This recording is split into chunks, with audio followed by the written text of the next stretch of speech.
Welcome to Startup Success, the podcast for startup founders and investors. Here you'll find stories of success from others in the trenches as they work to scale some of the fastest growing startups in the world. Stories that will help you in your own journey. Startup Success starts now. Welcome to Startup Success. Today we have Neil Thompson in studio, who is the founder of Teach the Geek. Welcome, Neil. Thanks for having me. Yes. So tell us a little bit about your background and founding of Teach the Geek. Well, it all started back when I was working as a product development engineer in the medical device industry. It was my second job, actually, out of school. The first one, I was working mostly in a lab. I didn't have to do a whole lot of talking to people, and that wasn't something I was all that upset about. But it was that second job where I had to start giving presentations in front of management. So we're talking the CEO, CTO, COO, C fill in the blank O, all the C's. They were in this meeting, and I had to give project status updates on a monthly basis. And those first few presentations were terrible. I did not know it was possible to sweat that profusely while awake. But there I was doing exactly that. And I knew I wasn't doing a good job because I'd often get questions after the presentations that I thought I'd answered during it. But looking back on it now, because I didn't put things in a way that the people in the audience could understand, that's likely why I was getting those questions. And it wasn't until my project got canceled did I get that wake-up call that perhaps this is something I need to get better at, just communicating with others, more specifically as a technical person, communicating better with non-technical audiences. So it wasn't until a few years after that I decided to go all in with Teach the Geek. And what it is essentially is me working with technical people so they can be better presenters, so they can have better presentation skills, especially in front of non-technical audiences. So essentially, I now help people like myself. That's great. I do know, especially in startup land where a lot of these startup ideas are very technical, and it's difficult to always explain all the technical nuances to people that aren't deep in the industry like the founder. 100%. I mean, it really is. I saw that in myself, and then when I started paying more attention, I saw it in others as well. And that's what made me think maybe I can make a business out of this. Yes. And so how do you help startup founders? Like, go over some of the ways that you assist them. Well, it comes down to helping them with their pitching, because oftentimes they may participate in pitch competitions, or they may have pitches in front of angel investors or VCs, venture capitalists. And I help them with developing a pitch where people actually want to listen to what they're talking about. I mean, in so many instances, they are focused on things that perhaps the people in the audience aren't. And when there's that disconnect, what ends up happening is there's miscommunication. They're saying one thing, the people in the audience are hearing another, and it's just you're not getting the outcomes that you want. And so I help technical founders specifically because that's where I come from. I'm a technical person myself, and just making it so that their technical speak is more palatable or understandable by people in the audience. That's great. And especially around the pitch deck, that's such a critical time. And if you lose your audience there, then there are not many paths forward if you aren't, understand, speaking in a way that makes a lot of sense and captures the audience and tells your story. So one of the things that we talked about was something that I see a lot in the pitch decks that I look at, and that is so many times founders focus on features and not benefits. And let's talk about that, and if you could explain that to the audience and why that can be a mistake. I developed a product. I think it's really cool. Here's all the cool things it can do. But do the people in the audience, do they care about the cool things they can do or the applicability to the people you're actually trying to help? And that's where the benefits comes in. I mean, if you want to talk about the features, certainly the people that are more technical in the audience, they might geek out over it. But for a lot of the people who aren't technical, they're more concerned with, well, what can this product do that could actually help people? What's the story behind this product? I mean, there's so many questions that those people in the audience may very well have, just like the ones I mentioned, but technical founders aren't really focused on that. They're focused more on the technical features of the product. And if you're trying to get funding, then that's certainly not the thing to focus on. Right. Can you share an example? Sure. I was in an audience once where a technical founder was talking about a putty. So I mentioned I worked in medical devices, and even more specifically, I worked in spinal implants. So this putty is used in spinal surgery. So when they were talking about it, it really piqued my interest because I come from that field. But what they were focused on is what the putty could do, which was interesting, but how could the putty actually help the patient? They weren't really talking a whole lot about that. And that's unfortunate, because ultimately, when you sell a product, we didn't know how it worked, or why we should buy it, and the why is based on what it can do for people. And that technical founder completely missed all of that. In fact, he spent a whole lot of time describing what bone surgery, no, not bone surgery, but bone formation, and using terms that people in the audience may not have understood. I understood it because I come from that field, but especially if you're talking to a non-technical audience, if you're going to use a whole bunch of terms that they don't understand too, and you're focusing on all these technical features, well, then you're losing them, and ultimately then the answer is probably going to be no to the funding. I like how you phrased that, the why. He didn't go into the why, which we see that a lot in pitch decks. Why? Why does this matter? Why is this important? Why? I think and that's a great example that you shared. It really makes a lot of sense.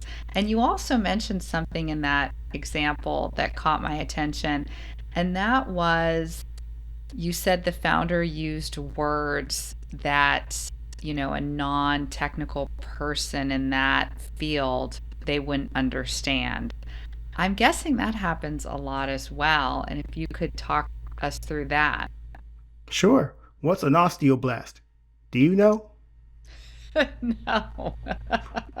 Guess who else didn't know? A lot of people in that audience when I was watching that, Right. listening to that technical founder give his presentation. And if you're going to use a term like that, you have to explain what it means, because a lot of people are not going to know. It's not as if that's a word that's used in just regular English. What an osteoblast actually is, it's a bone forming cell. So if you just explain it simply that way, well, even if you were to use that word throughout the rest of the presentation, at least people would know what you're talking about. Osteoblast, bone forming cell. All right, that makes sense. And just something that simple. Just using more commonly used words to describe technical jargon, and it goes a long way to having a non-technical audience actually pay attention to what you're saying.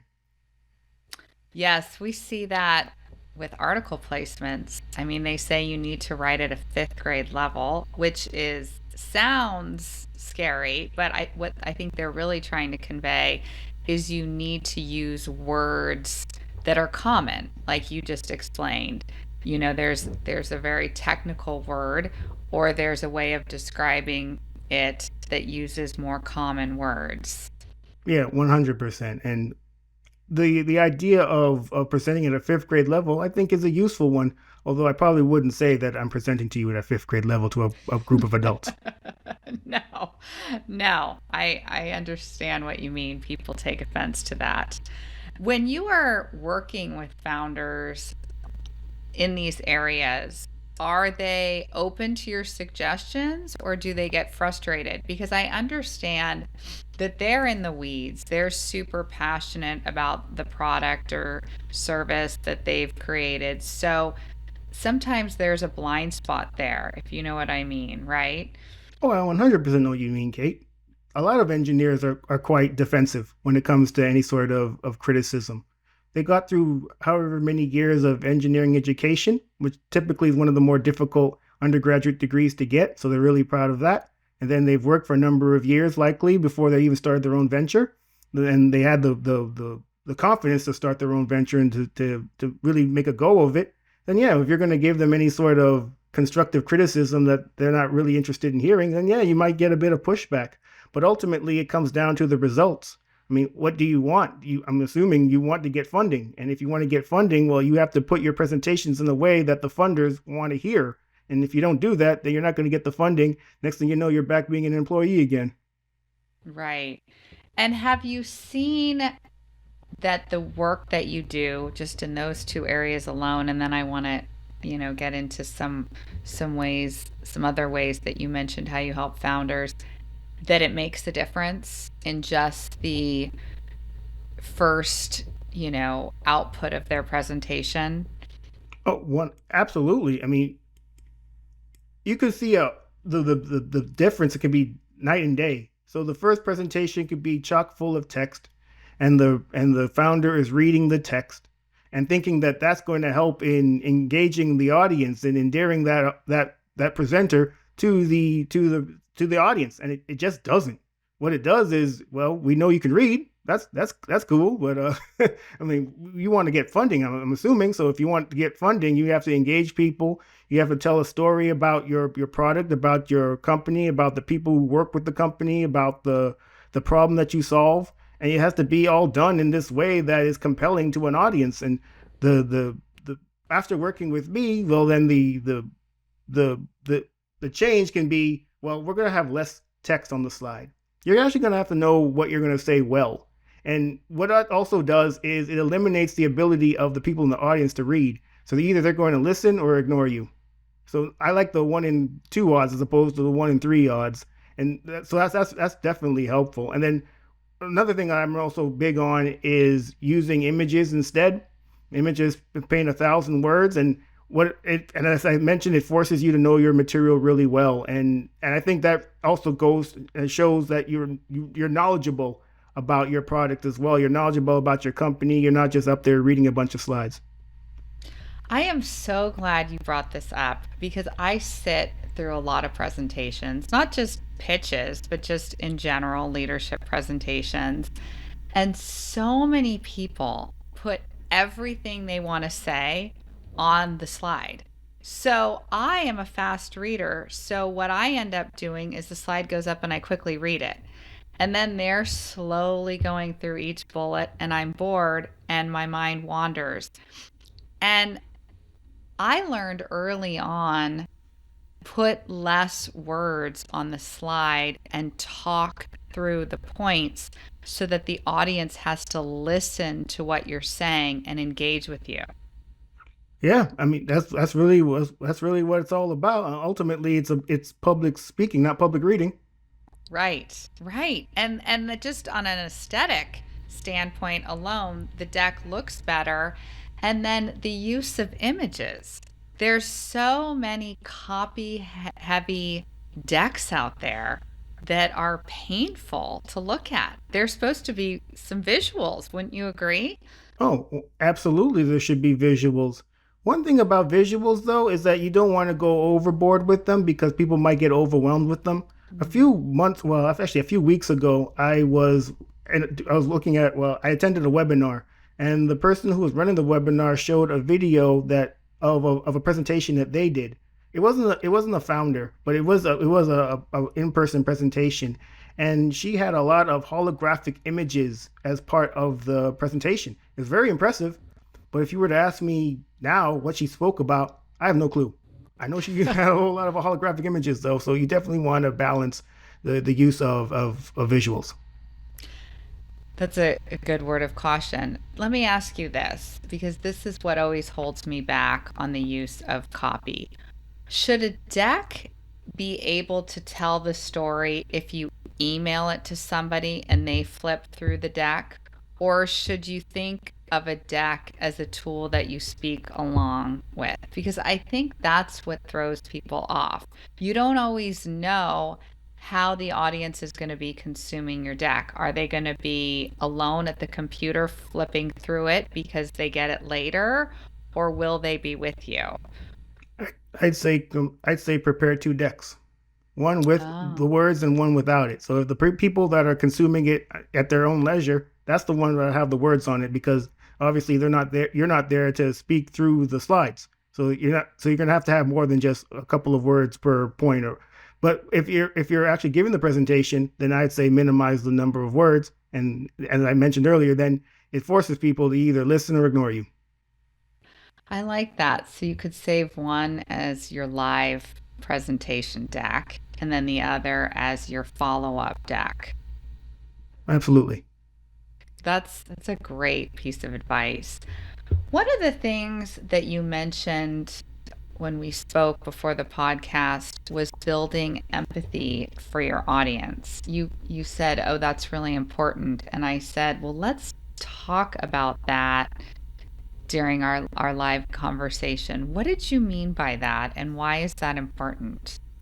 At one point, you were not a technical person, and that came later. So why would you give a presentation to non-technical people expecting them to be at the level of you as a technical person?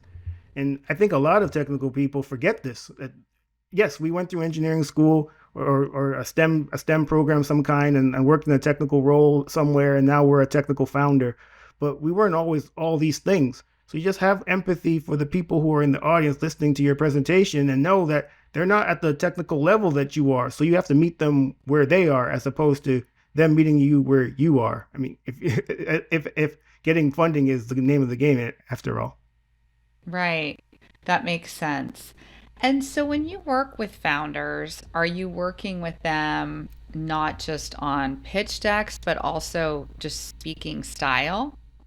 Oh yeah, absolutely. So I mean, it all goes hand in hand. So we definitely want to make sure that the deck is in such a way that people will actually pay attention to it, and then we also want to make sure that the words that we're saying make sense based on what the pitch deck is. I mean, ultimately, it starts with the mind, of course, that you have to have the confidence to get up there and speak about your product and your company confidently. But then it also comes down to this persuasive piece that you also have to have. I mean, ultimately, you're trying to get funding. And how do you get funding? Well, you got to persuade people. You got to have a compelling story. And we work on that as well. How do you help with the compelling story? Because that is something that when you read about pitch deck prep, the author always says, make sure you tell a story. For founders listening, what does that mean? Tell Well, a story. yeah, well, when it comes to telling a story, it starts with why you even started the company in the first place. Who are you trying to help? I was in a pitch competition. I was in the audience, and the person who ended up winning, he actually showed a video of a person who was, let me think about this. Yeah, he was a person who was affected by the product that this person was pitching. And so you don't think that could have went a long way to showing the people in the audience, especially the judges of that pitch competition, this is actually something that should get investment. This is something that's really important because we're actually hearing from the horse's mouth how this particular product actually helps people, as opposed to the founder saying how it helps people. Of course, he or she's going to say how it helps people. They want the funding. Right, right, But right. but hearing a third party say it, well, now it has way more credibility. So that definitely can lend itself to a compelling story. I like that. It adds credibility. Do you think that the use of video and things like that in a pitch come off as gimmicky, or does it usually work like it did in that instance? Certainly, I think it can work based on what the video is. And I certainly wouldn't have a video that's too long. I'd say at most a minute, 90 seconds tops. You certainly don't want it to be too long a video because then people are just looking at a video as opposed to listening to you. And ultimately, that's what they're there for. Right. That makes sense. And what do you do? Do you ever prep founders on worst case scenarios? Like something goes wrong with the deck or, the video doesn't load or somebody doesn't show up. I mean, how do you ever help them with that? Because I hear so many horror stories.